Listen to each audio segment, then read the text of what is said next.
G'day guys, how's it going? This is Broadcasting Because, and we're back with episode number 8 of the Fremantle Dockers season mode, playing through AFL Live. And this time around we have probably the most interesting match we've had so far this season. We're going to come up against the AFL's newest franchise in the GWS Giants. Now, if you haven't seen my video that I made earlier, I've got a video out detailing the squad, all those sorts of things, and the squad that I made for them with all the creative players, etc. You can click on the screen at the moment if you want to check that video out. Only the two changes for the Fremantle side for this game, with Zach Clark coming in for Anthony Morabito and Clancy Pearce also coming in to replace Nick Subin, with Adam McPhee starting on the bench. Now, I'm not trying to play down GWS when I say that we had marked this game as one that we did want to take away the 4 points from, and we wanted to make sure we won it big. We looked to start the game superbly well, and that is exactly what we did. Jack Anthony climbing high, using Matthew Pavlich as a step ladder. Actually, it might have been Kepler Bradley there, but he climbed really high and brought down the mark, and he topped it all off by kicking the goal as well. So a great start to the game for us. And we looked to make the first quarter ours as we continually piled on the forward pressure.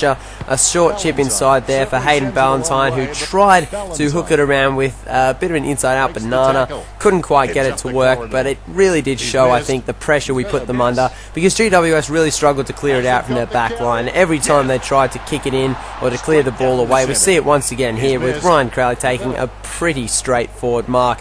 Despite there being two GWS players present, still able to take the mark and kick the goal. So early days we found ourselves 19 points up. That is before Kepler Bradley took another easy contested mark. They just weren't making it hard enough for us.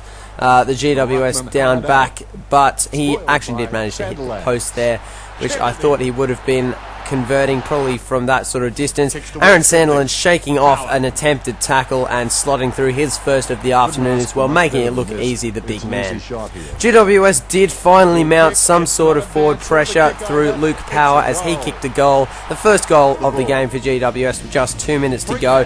But after a very dominant first quarter display, we weren't too far in front, just the 20 points, but our lead did show the fact that we did dominate the first quarter. Well, the cracks for GWS really did start to show in the second quarter. Chris Main intercepting the Sam Reid kick in. I don't know what he was thinking, kicking inside from inside his own 50. But we were the better team, particularly for this first half. We did run riot all over GWS. Matthew Pavlich found an easy mark up forward and kicked his first of the afternoon. GWS just didn't make it hard for us. They left men open at the back. Matthew Pavlich just got a goal on a platter. It could not get any easier. This passage of play here pretty much sums up what the second quarter was like. You see no midfield pressure, a loose man marking tactic applied by the GWS. Aaron Sandilands, of all people, was able to waltz towards 50, looking for Matthew Pavlich, but couldn't actually find it. It was a shocking kick, shocking delivery from Sandilands. But we give away the free kick to Ben Casely.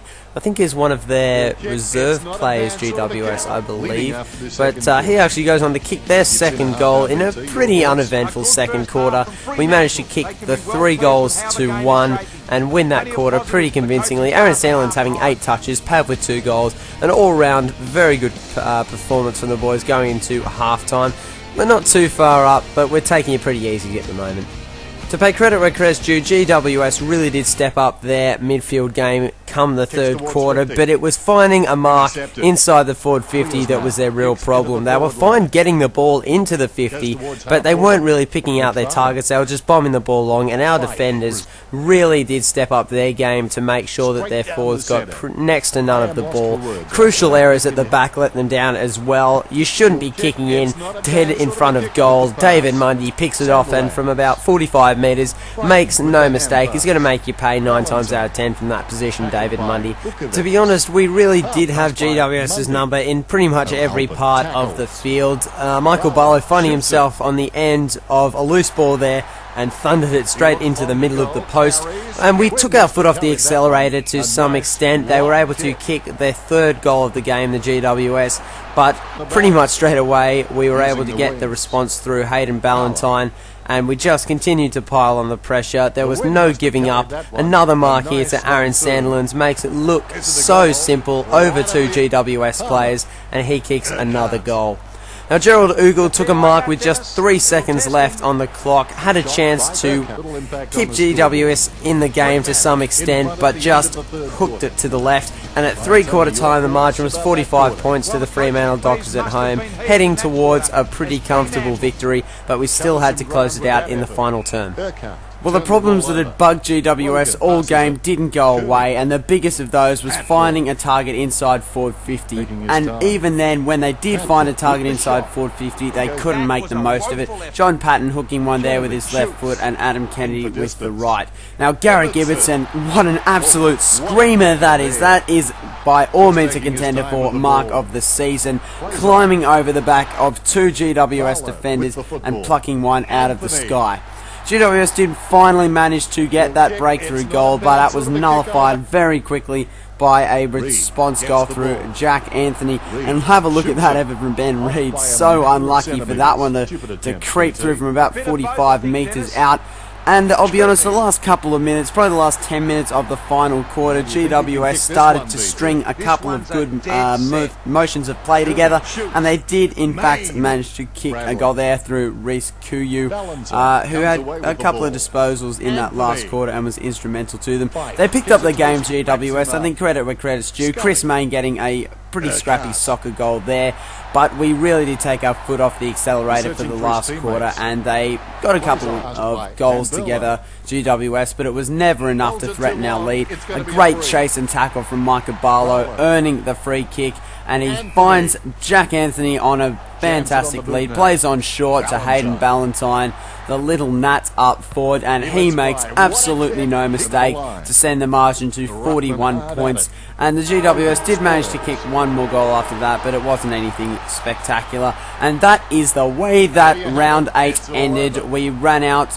35-point winners over the GWS. A very convincing victory. Ryan Crowley racking up 13 disposals. He was very influential in this match, as were Aaron Sandilands and Jay Van Bowler with 12 touches each. The big goal scorers up there, Chris Mayne, Dave Mundy and Matthew Pavlich, all grabbing 2 goals. We were right all over GWS right throughout this match, and it was good to get the full 4 points there. Take a look at some of the other results around the AFL, and we have a good win there to Port Adelaide as well as to Geelong and West Coast, but probably the biggest upset of the round is Melbourne absolutely handing it to the Essendon Bombers to the tune of 48 points. A good win for Melbourne there. Well, with 7 rounds in our wake now is the time which you'd want to be up the top of the ladder, and we are sitting in at 3rd position. Very nice there. Adelaide and West Coast to round out the top 8, and surprisingly low on the ladder are Carlton and the Sydney Swans, who are sitting at just 15th. That is really, really surprising. They've got 2 wins and 5 losses under their belt with the sort of team they have. I find that very surprising, and the GWS, unfortunately for them, still yet to win a game. And in terms of the Coleman medal, Matthew Pavlich has opened up an enormous gap over Kurt Tippett of 10 goals. He's kicked 21 for the season so far. Tippett with 11. Great to see a Purple Haze taking over the top goal scorers list. Chris May not far behind on 10. Aaron Sandilands, believe it or not, has got 8 under his belt, as do Hayden Ballantyne and Jack Anthony.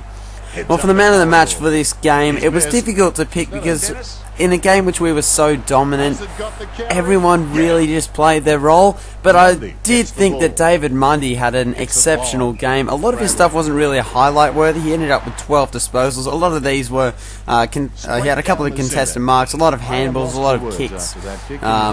Not too much that was highlight worthy, but 2 intercept goals there that I think were very crucial in building up that margin.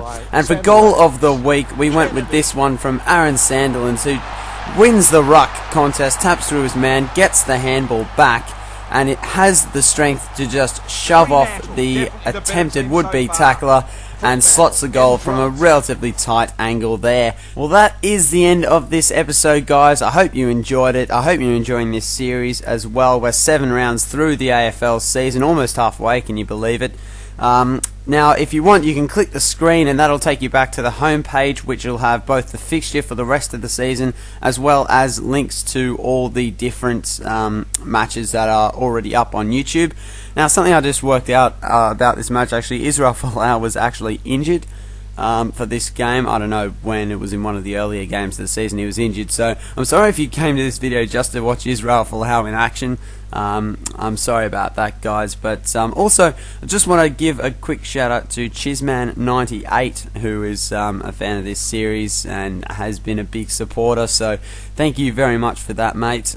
Please do leave a like on this video if you enjoyed it, guys. It means a lot. Also, feel free to check out my channel and some of the other videos that I post up, and subscribe to me if you enjoyed the videos. I would and do appreciate it very much. Thanks for watching, guys. Be sure to watch out for when the next episode lands. Cheers and stay tuned.